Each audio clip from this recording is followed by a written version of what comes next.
quand on rend invisible, on peut s'attaquer aux droits des personnes qui sont invisibilisées. Et là, présentement, dans la campagne, les femmes, leurs droits sont invisibles. C'est dangereux. Est-ce que les femmes de la région auraient raison de craindre un recul potentiel de l'avortement?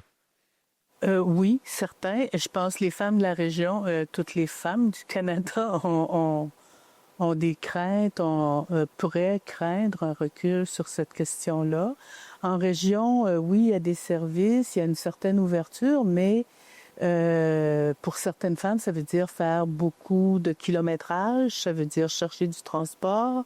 L'accessibilité, la facilité n'est pas encore là, disponible et ouverte. C'est qu'il y a encore du travail à faire. À partir du moment où on reconnaît plus que c'est la santé des femmes qui est en jeu, ben là, on va jouer sur le nombre de semaines, le nombre de trucs. Et puis, ça enlève toute la perspective que, ben, mon choix, c'est le bon choix, parce que c'est moi qui est l'expert de ma vie. Et ça demeure comme central, tu sais, de reconnaître le libre choix des femmes. Les reculs, ils se font souvent par des petits détails. Mais ces petits détails-là, ils ouvrent des brèches. La FQPN a dévoilé en début de la campagne électorale présentement une campagne qui s'appelle « Je vote pro-choix ». Parlez-moi de cette campagne-là. Ben, cette campagne-là, elle est vraiment justement en lien avec ce que je viens de vous dire.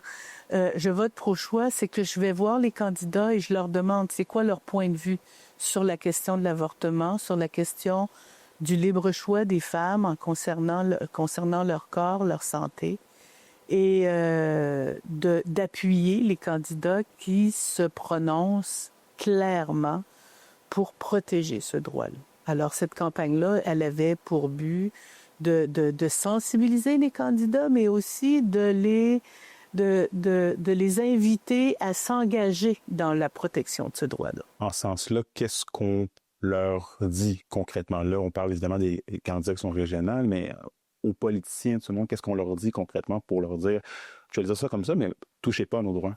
Ben, mêlez-vous de vos affaires. Mon utérus, l'utérus des femmes, ça n'appartient pas à des politiciens. Je comprends que des gens peuvent avoir des croyances et des valeurs différentes, mais ils n'ont pas à l'imposer. Et ça, c'est vraiment important. Puis je pense que c'est au cœur de ce qu'on essaie de dire. Ça se peut que tu trouves ça difficile, que ça ne corresponde pas à tes choix et tes valeurs. C'est bien.